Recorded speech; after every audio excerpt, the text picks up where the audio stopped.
పైవాడికి తెలియాలి. గంగన్న తన మొదటిసారి ప్రయత్నంగా దొంగతనానికి బయలుదేరి తనకి కాస్త అనుకూలంగా ఉన్న ఇంటిని ఎంచుకుంటాడు. అక్కడ ఎవరూ చూడని సమయంలో ఆ ఇంట్లోకి చొరబడతాడు. వీధి గుమ్మం వద్ద అలికిడి కావడంతో అందుబాటులోని అటకపైకి చేరాడు. ఆ ఇంటిలోని సభ్యులందరూ ఒక్కొక్కరుగా రాసాగారు. వందల కొలది నల్లులు, వేల కొలది దోమలు తన రక్తాన్ని పీలుస్తున్నా అలాగే ఓ మూలన కూర్చున్నాడు. ఆ ఇంటి వాళ్ళు నిద్రించే సమయం కొరకు ఎదురు చూడసాగాడు. భోజనానంతరం ఎవరి గదుల్లోకి వాళ్ళు వెళ్ళిపోయారు. ఇంటి యజమాని ముసలితల్లి మాత్రం హాలులో చాపపరుచుకొని పడుకుంది. కొద్దిసేపటికి ఆ ఇంటి పెద్ద కొడుకు తన గదిలో నుండి బయటికి వచ్చి వంకీకి తగిలించిన నాన్న చొక్కాని వెతికి అందులో నుంచి 200 తీసి తన జేబులో పెట్టుకొని తండ్రి చొక్కాని యథాస్థానంలో ఉంచి తన గదిలోకి జారుకున్నాడు.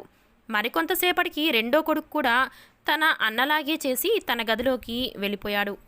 అటక మీద నుంచి ఆ దృశ్యం చూసిన గంగన్నకు కాళ్ళు చేతులు ఆడలేదు. శుభమా అని జీవితంలో మొదటి దొంగతనానికి బయలుదేరితే తన కళ్ళ ముందే ఇంట్లో వాళ్ళే ఆ పని చేస్తున్నారు. ఇంకా ఇక్కడే ఉంటే తనకు ఏమీ దొరకదని క్రిందికి దిగి వంకికి తగిలించిన చొక్కా జేబులోని 100 రూపాయలు తీసుకున్నాడు.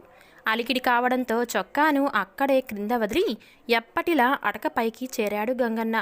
గది వెలుపలకు వస్తూనే ఆ ఇంటి యజమాని క్రింద పడి ఉన్న చొక్కాను చూస్తూ జేబులో డబ్బు కనిపించపోయేసరికి, ఏమేయ్, నా చొక్కా జేబులో 500 ఉండాలి, నీవేమైనా తీసావా అన్నాడు భార్యను ఉద్దేశించి. అయ్యో రామా, నేను మీతోనే కదా ఉన్నాను అన్నది ఆమె.